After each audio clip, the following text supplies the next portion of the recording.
పై యావత్ దేశం రగిలిపోతున్న తరుణంలో ఉగ్ర స్థావరాలపై భారత వాయుసేన మెరుపుదాడి కురిపించింది. ఈ మెరుపుదాడులకు గర్వపడుతూ అనంతపురం జిల్లా వ్యాప్తంగా ప్రజలు వాయుసేనకు అభినందన వెల్లువ కురిపించారు. పెద్ద ఎత్తున బాణసంచా కాల్చి సంబరాలు జరుపుకున్నారు. దీనిపై మరింత సమాచారం అనంతపురం జిల్లా వాసులతో మా ప్రతినిధి నాయుడు అందిస్తారు. 44 మంది సైనికులను పొట్టబెట్టుకున్న సందర్భంగా ఇప్పుడు పాకిస్తాన్ ఉగ్రవాదులపై భారతదేశం కూడా పెద్ద ఎత్తున దాడులకు దిగింది. ఇందులో భాగంగా పెద్ద ఎత్తున 300 మంది పైగా ఉగ్రవాదులు చనిపోయినట్టుగా మనకు తెలుస్తుంది. ఇదే అంశంపై అనంతపురంలో బాణాసంచా కాల్చి మరీ సంబరాలు చేసుకున్నారు. ఇదే అంశం వారితో మాట్లాడదాం. చెప్పండి, ఇప్పుడు మొత్తం మీద ఈ సర్జికల్ స్ట్రైక్ మీద మీరు ఎలా స్పందిస్తారు? గత 14 రోజుల కిందట పుల్వామా ఘటనలో భారత భద్రతా దళాలను పాకిస్తాన్ ముస్కరులు చేసిన దాడిలో బలిదానం జరిగింది. అయితే ఈ ప్రభుత్వం చేతల ప్రభుత్వం పాకిస్తాన్ లాంటి ఈ భూమి మీద టెర్రరిస్టులను పొంచి పోషిస్తున్న దేశాలకు గుణపాఠం చెప్పడానికే ప్రధానమంత్రి గారు నరేంద్ర మోడీ గారు ఈ చర్య తీసుకున్నారు. కాబట్టి పాకిస్తాన్ అంతర్గత సమస్యలను పరిష్కరించుకోకుండా భారత్ లాంటి సమస్యల్లో తలదూర్చుతూ ఈరోజు ఈ కారణానికి గురైంది. ఏ విధంగా అయితే 300 మంది చనిపోయారు, ఇది ప్రాథమిక చర్యగానే మేము భావిస్తున్నాం. మీరు చెప్పండి సార్, మొత్తం మీద ఉగ్రవాదులపై సర్జికల్ స్ట్రైక్ రెండోసారి జరిగింది. ఈ అంశంపై మీరు ఎలా స్పందిస్తారు? భారత సైనికుల శక్తి సామర్థ్యాలు మరొకసారి ఈ యొక్క ప్రపంచానికి తెలియజేశారు. రెండవసారి విజయవంతంగా సర్జికల్ దాడులు జరిగాయి.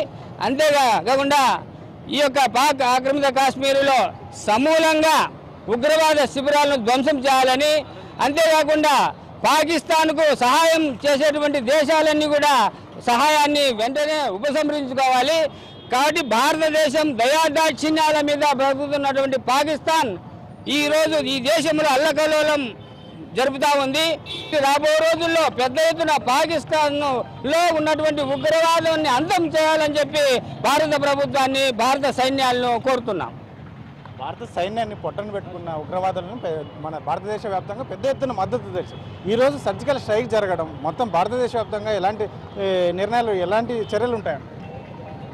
మనం గతం ఒకసారి పరిశీలిస్తే 65వ సంవత్సరం లేదా 1972వ సంవత్సరం 1998 కార్గిల్ దాడిలో పరాజయం పొందినప్పటికి కూడా పాకిస్తాన్ దానికి బుద్ధి రాలేదు, ఆ దేశానికి బుద్ధి రాలేదు. కుక్కతోక వంకర అన్నట్టుగా దొడ్డిదారిన ఉగ్రవాద కార్యకలాపాలను, ఉగ్రవాద శిబిరాలను పెంచి పోషిస్తూ వారిని మన సైన్యంపైకి ఉసిగొలుపుతోంది. అయితే ప్రతిసారి కూడా దాడి చేసిన ప్రతిసారి కూడా దేశభక్తుడైన ప్రధానమంత్రి నరేంద్ర మోడీ గారి ఆధ్వర్యంలో సర్జికల్ స్ట్రైక్ 2.0 ఈరోజు జరగడం అనేది చాలా ఆనందదాయకంగా ఉంది. వాళ్ళ ఉగ్రవాదుల యొక్క రాత రాసి వాళ్ళందరినీ కూడా పైకి పంపించడం చాలా ఆనందదాయకం. భారతదేశానికి ఈరోజు పండుగ రోజు. చెప్పండి, మొత్తం దేశం యావత్, ముఖ్యంగా యువత మొన్న జరిగిన దాడులు, మన సైనికులు చనిపోవడం, ఇవన్నీ పెద్ద ఎత్తున మొత్తం అంతా యువత కూడా రోడ్లపైకి వచ్చి నిరసన వ్యక్తం చేశారు. ఇటువంటి కార్యక్రమం, ఇటువంటి సందర్భంలో ఈ సర్జికల్ స్ట్రైక్ జరుపుకోవడం మీరు ఎలా భావిస్తున్నారు? ఈరోజు ఏదైతే యువకులు ఈ పుల్వామా దాడిని ఏదైతే వ్యతిరేకించారో, ఆ దాడి జరిగిన తర్వాత జాతి మొత్తం ఈరోజు దేశంలో ఉన్నటువంటి యువకులు కూడా ఈరోజు పెద్ద ఎత్తున పాకిస్తాన్ మీద దాడి చేయాలని నరేంద్ర మోడీ గారిని భారతీయ జనతా పార్టీ ప్రభుత్వాన్ని కోరారు.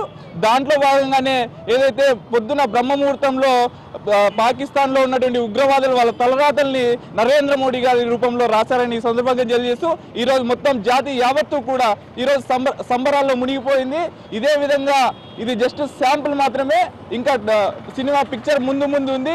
పాకిస్తాన్ జాగ్రత్త. అదేవిధంగా ఈరోజు ఈ దేశంలో నుండి పాకిస్తాన్ సపోర్టర్స్ని కూడా హెచ్చరిస్తున్నాం.